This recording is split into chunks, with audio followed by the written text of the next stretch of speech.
So whenever we talk about sustainability, we talk about technologies like renewable energy or lab grown meats or vertical farming, things like that.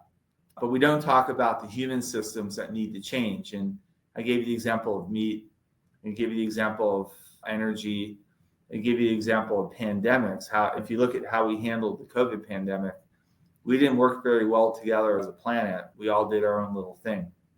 So my big concern about this, it isn't too late. Technologies are available, but we have to address root cause problems instead of symptoms. And until we do that, it could be too late. But I'm hoping we'll learn that we can grow the economy and we can also fix the planet and keep people healthy in a sustainable manner if we just look at our economy and our politics different.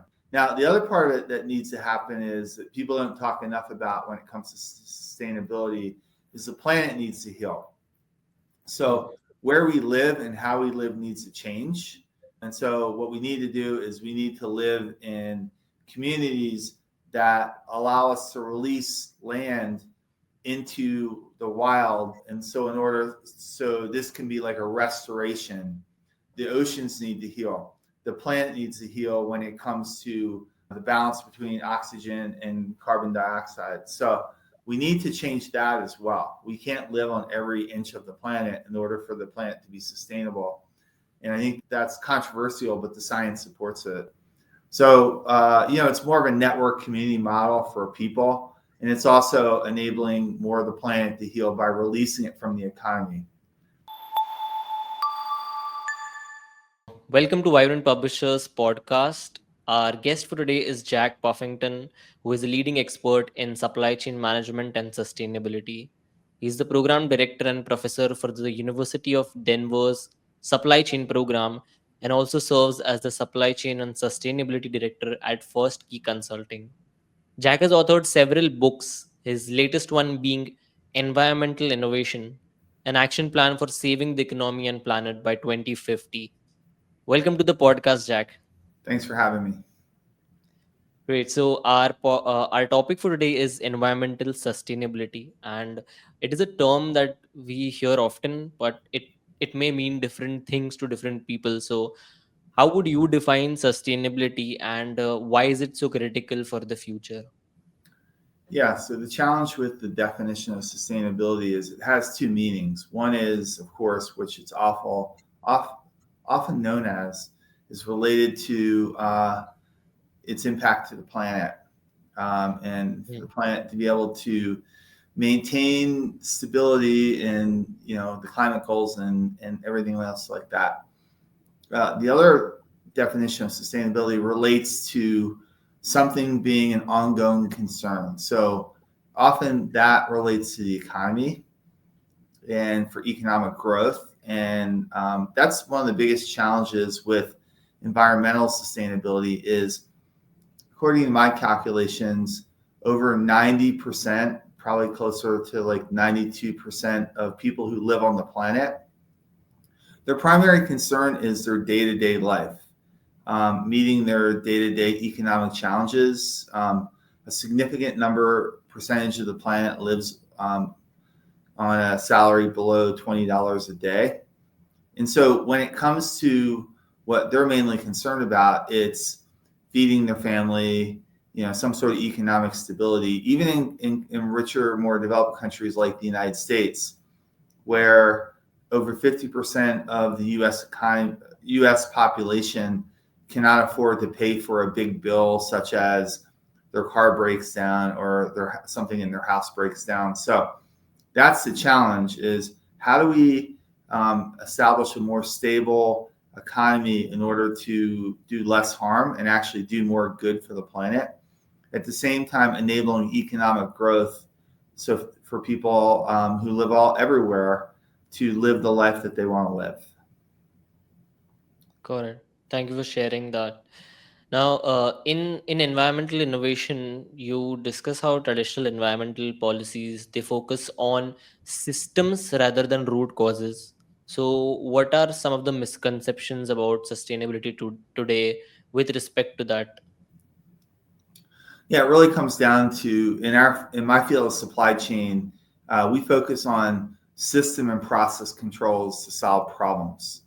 Hmm. And so when we look at some of the challenges that exist today, we often focus on some sort of technology or some sort of transformation from one energy source to another, or one food source to another, without looking at it systematically. And that includes policy, which is government policy, international policy, corporate policy, laws, restrictions, things like that.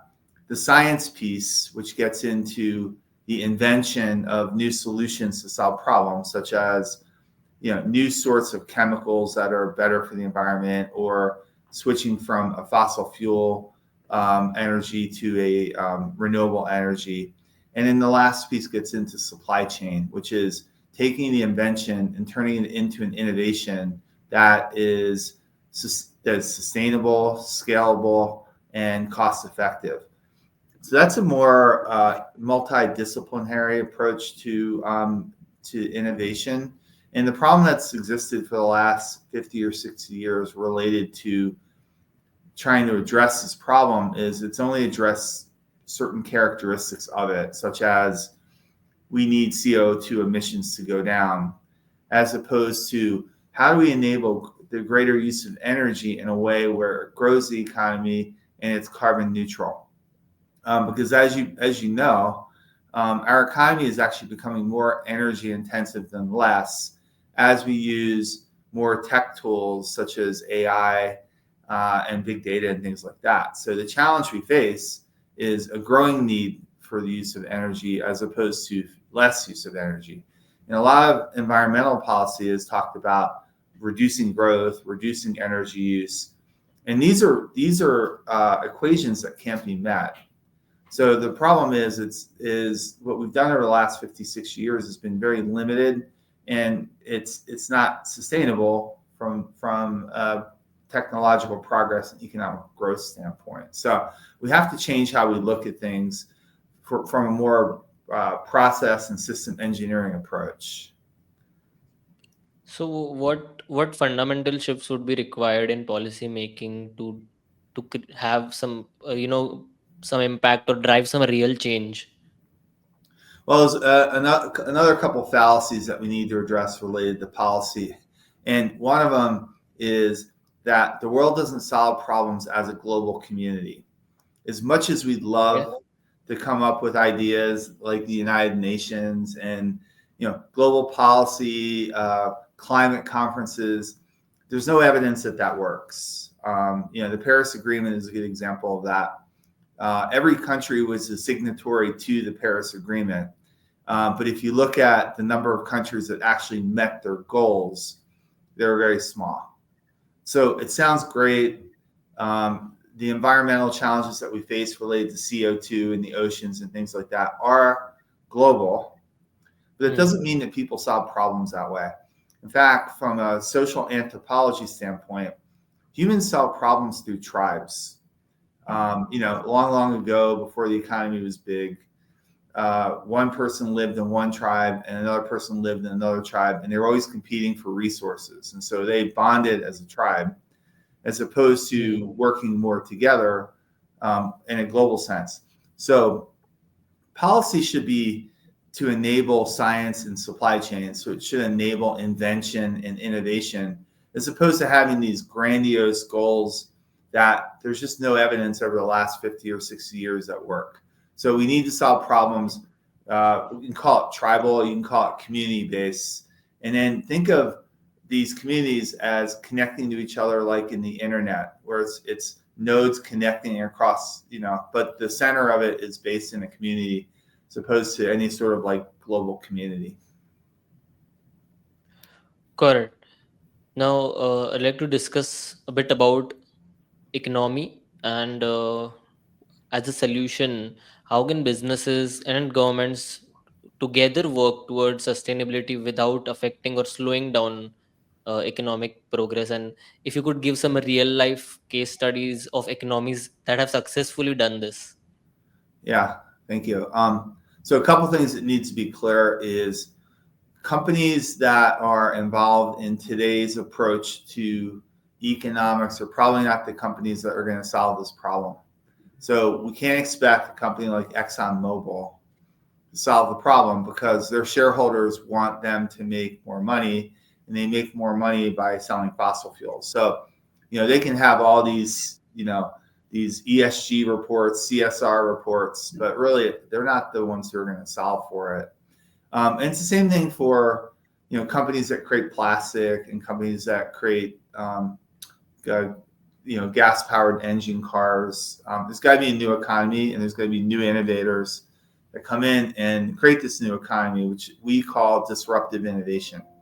So, and actually, it's the same thing across countries too. Is a country like the United States doesn't have a lot of incentive in creating this new economy because the United States is one of the largest fossil fuel producers in the world. It's one of the largest producers of the current state of agriculture. And then you pivot to countries like India or China, who have less energy, and even Europe. They're not energy independent. They're not food independent. And so it's probably more likely that companies in these countries, whether it's Germany or India or China, where the innovation will come from, because there's a greater need in those societies. So we can't, another fallacy is we expect these companies that make fossil fuels and make chemicals to pivot when it's really not in their best interest to pivot. What we need is innovation from outside companies to create entirely new markets. Okay. Any example of kind of innovation? Yeah, I think you're seeing this happen in China with the EV industry. China is the leading country by far when it comes to EVs. They make enough EVs to support their society, but also enough to basically flood the rest of the world, economy with their EVs. And then when it comes to solar panels and things like that. So I think, you're starting to see that happen in, other countries where there's opportunities from a market and a sustainability standpoint. Okay. All right. Great. So now talking about supply chains, and given your background in supply chains, how can businesses reimagine their supply chain strategies that will support environmental sustainability while still being efficient? Yeah. If you don't mind, I'd like to pivot to one other focus on one industry in particular. And I think this is important because, another problem is whenever we talk about sustainability, we almost entirely talk about energy. And what I've talked about is I think energy is going to be one of the simpler problems to solve for. There's other materials that will be more challenging, such as plastics and chemicals and things like that. So if we all of a sudden get renewable energy, we still need fossil fuels to make chemicals and plastic and things like that. But the industry that concerns me the most is our food supply chain. And so I can give you a case example when it comes to that. But as you probably know, what's going on right now is the world's experiencing our next challenge relative to food and viruses related to the bird flu, otherwise known as the avian influenza. And the problem with our food system is we have 8 billion people who live on the planet. And the question is, how do you feed 8 billion people in a sustainable manner, which requires a certain amount of water, land, chemicals. And then when it comes to meat, how do we feed a growing number of people on the planet who want to eat meat? And the problem with that is that our food system doesn't have the proper controls in place because growing meat requires highly concentrated, scalable supply chains, which means you're keeping animals in close quarters and moving them very fast from birth to food. And that requires a high use of antibiotics. And it also leads to susceptibility related to viruses. So the bird flu, which has been around for decades, wasn't really much of an issue back in the day when these ranches and farms were smaller. But now they're scaling. There's a greater potential for these viruses to propagate and mutate, which leads to more dangerous viruses, where bird flu has moving across different mammals. So it's not just in birds right now. It's gone to dairy cows. There's been cases where wild animals, such as I think I heard somewhere sea otter. And then the big concern is the transmissibility from an animal to a human. And we had our first case in the United States where that happened from a cow to a human. So, that's one issue, is that a lot of times when we talk about sustainability, we talk about, energy and CO2, but we don't talk about damage to our oceans or transmissibility of pandemics, which we faced 4 years ago and we're facing right now. So to answer your original question about what can supply chains do, is they have to put proper controls in place to enable efficiency, cost effectiveness, scalability. Feeding 8 billion people is not simple. And we can't go back to the olden days where we grow cows in pastures, and it's just not, you can't do that for 8 billion people. So the challenge is, how do you scale at the same time you have proper controls in place, controls to avoid CO2 emissions, runoff into the ocean, dangerous chemicals to escape and get into our bodies, and this food issue, which ties to the potential for viruses to become pandemics that we faced in 2020, and we're beginning to face now with the avian influenza. So what can supply chains do? Well, they need to be innovative, but they also need to have better controls and better systems and processes in place. And we haven't done a great job of that in supply chain as we've become global, because it's so simple to make money when you can source things all over the world and reduce costs through cheaper labor and things like that. So in the field, we've become rather lazy when it comes to putting the right systems and processes in place to scale, to be safe, to improve and not harm the environment. Got it. And you mentioned transmissibility of viruses and other such issues. So to that, I wanted to discuss about an alternative to the diet. Do you think we going to veganism or shifting to vegetarian diet could be the answer? I mean, that is one debate that is ongoing. So what are your views on that? Yeah, I think it's an ongoing debate. So I basically don't eat meat,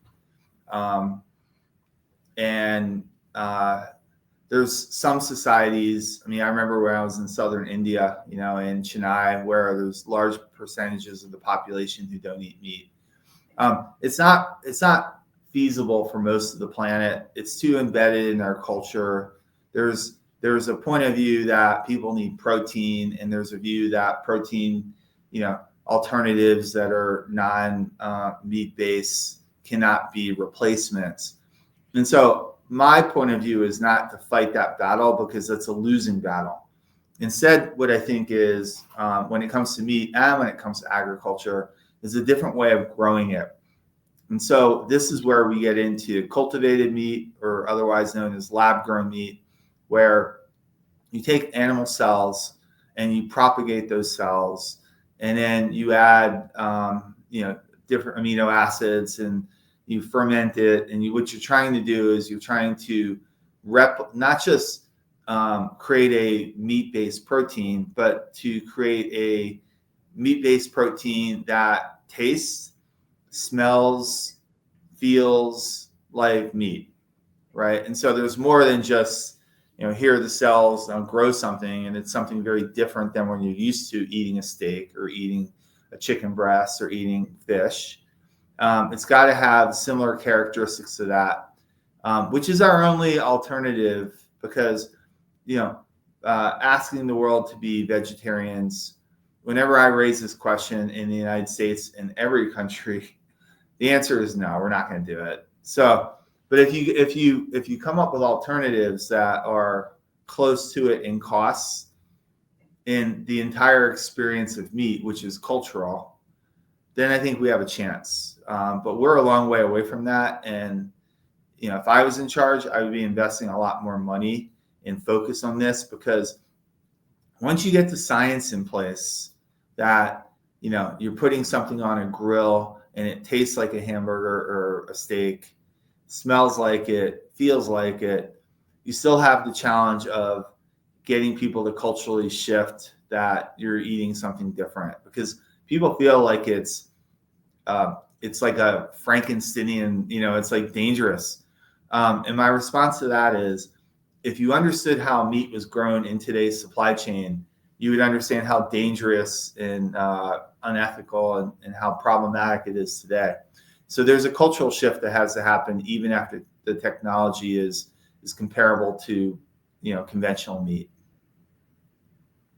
Right. And when you say that we could produce meat by taking, say, cells or other important parts, so that would not exactly be non-vegetarian. That would be a processed food which is still vegetarian but tastes like meat. Yeah, and I wouldn't use like the only danger with what you said is when we say process, Okay. that scares people. It's like you're creating something unnatural in a lab, which you are at this point. You're creating something in a lab. And what you're trying to do is simulate the process of life, which, Yeah. like it's the whole novel Frankenstein was about that. So there's a lot of stigma associated with that. Of people are like, well, you just need to let an animal be husband, like be grown and all go through all those cycles. But the problem is that poses a major risk to society, not just in CO2 and water use and chemicals, but pandemics. I mean, we're probably going to have some pandemic that's going to be much worse than COVID when it comes to transmissibility and how dangerous it could be, due to the fact that we eat so much meat. Now, one other point on its danger is most of the world's antibiotics, which has been this successful scientific invention to fend off germs and viruses and everything like that. It's been very effective, but nature keeps fighting back. And the more we use these antibiotics, the more that the germs get resistant to it. And most of our use of antibiotics is being used in the meat industry because we're growing all these animals in close quarters, and so antibiotics are used to keep them well.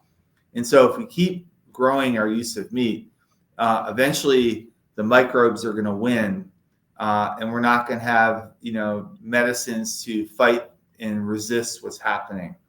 And so that's another really huge concern with eating meat that no one's talking about is when that happens, we're really in trouble. So we got to put better controls and better processes in place for our food system in order to be able to feed people in a way that doesn't destroy the planet. And are we already too late to implement that, or are we on track with that? Well, we're definitely not on track. And the answer to that question is that we have the technologies in place to meet these needs. We understand how to put better system and process controls in our supply chains. Our problems are human systems, which gets into how we make decisions and how we weigh costs and benefits. And so what was interesting about what happened with COVID is that COVID happened. We're all very concerned about it. COVID ended, and then we just stopped paying attention to what happened. And when this happens again, because it will, how do we address those problems? Do we address the root causes? And we haven't addressed the root causes of COVID. We haven't addressed the root causes of bird flu. We deal with the emergencies. We don't work well together as a planet. So whenever we talk about sustainability, we talk about technologies like renewable energy or lab grown meats or vertical farming, things like that. But we don't talk about the human systems that need to change. And I gave you the example of meat, and give you the example of energy, and give you the example of pandemics. How if you look at how we handled the COVID pandemic, we didn't work very well together as a planet. We all did our own little thing. So my big concern about this, it isn't too late. Technologies are available, but we have to address root cause problems instead of symptoms. And until we do that, it could be too late. But I'm hoping we'll learn that we can grow the economy, and we can also fix the planet and keep people healthy in a sustainable manner if we just look at our economy and our politics different. Got it. Now I'd like to take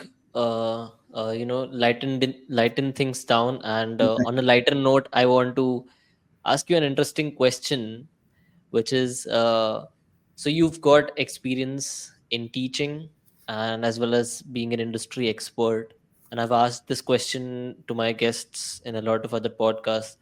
Which Jack do you enjoy more, or which Jack do you enjoy being more, the one who is an industry expert Jack or Professor Jack? Well, it's interesting is I enjoy being both. I enjoy my day being spent working with students, and I enjoy my day working in industry. And what's unique about this question, I love the question, is that a lot of the principles I work on when I work with clients are the same ones I work on with students. And there's one topic that I think is really relevant to your question. And one of that is my concern with how the world's looking at artificial intelligence. And so in supply chain, we focus on critical thinking, structured problem solving, using data to go through a very formal structured process to solve problems, which is how I've looked at problems and what I've written in my books, and how I work with my clients. And the problem with artificial intelligence is it focuses on content knowledge versus process knowledge. And a lot of these problems need to be solved by good processes. And the other challenge with AI is that we're losing our ability to critically think, because these tools, they're called cognitive, or I forgot the term, but basically you're replacing your natural cognitive process with technology tools, whether it's a smartphone, a calculator, or AI. And so if we don't practice these critical thinking skills, we lose them. And so I'm trying to teach my students, like, this is how you're going to get ahead in your career. You're going to understand critical thinking. And I have the same conversations with my clients. And artificial intelligence is useful as a supporting tool, but it's also dangerous if you lose those cognitive human capabilities. And so your question is great. And what I love about what I do is I can do both. I can spend time with clients, I can spend time with students, and it's really the same process. With the students, it's sometimes they're more willing and interested and engaging because they want to grow their knowledge in order to build their career. And sometimes with professionals, it's challenging because they think they know the answers, because they have 20 years experience, but then what they're doing isn't working and they need to do something different. So it's funny. It's like sometimes it's easier to teach a student this than it is to teach a professional, because they're more of an open book. So that's what I love about my job, is I get to do both. Got it. Thank you for sharing that. Now, you were discussing about AI and technology. So to that, I want to ask you about what are some of the emerging technologies that could play a critical role in achieving environmental sustainability, as the book says, by 2050. I think there are two that are very important. One is blockchain, and the other one is 3D printing. And 3D printing Okay. has an important role because I think it changes how supply chains work. But it can't do it alone. I think blockchain is going to be very important as well. Blockchain should be the transactional system across the planet that enables people to do more small scale to scale, like communities being able to work with communities. And so I envision that as community-based supply chains, as communities can integrate and link with each other in a way that can scale, which would change how supply chains work. Okay, correct. Now, my last question to you is, uh, if we get sustainability right, what does the world look like in 2050? What are some key milestones that we need to achieve in coming years to make this vision a reality? And what would things look like in 2050 according to you? Yeah, great question. Well, the supply chains would be local and networked.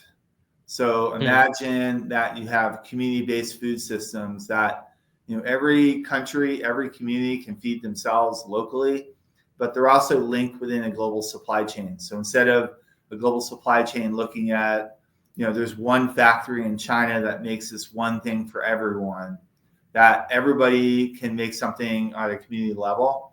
And then they can trade and share ideas virtually through a blockchain system. Now, the other part of it that needs to happen is that people don't talk enough about when it comes to sustainability is the planet needs to heal. Hmm. So where we live and how we live needs to change. And so what we need to do is we need to live in communities that allow us to release land into the wild. And so so this can be like a restoration. The oceans need to heal. The planet needs to heal when it comes to, the balance between oxygen and carbon dioxide. So we need to change that as well. We can't live on every inch of the planet in order for the planet to be sustainable. And I think that's controversial, but the science supports it. So, it's more of a network community model for people. And it's also enabling more of the planet to heal by releasing it from the economy. Correct. Amazing. It was great talking to you, Jack, and thank you so much for coming on to the podcast. Got to learn a lot of new things. There was a lot of perspective shift, and got to know new things in the field of environmental innovation and sustainability. So once again, thank you so much for joining us today. Enjoy the conversation. Thanks for having me.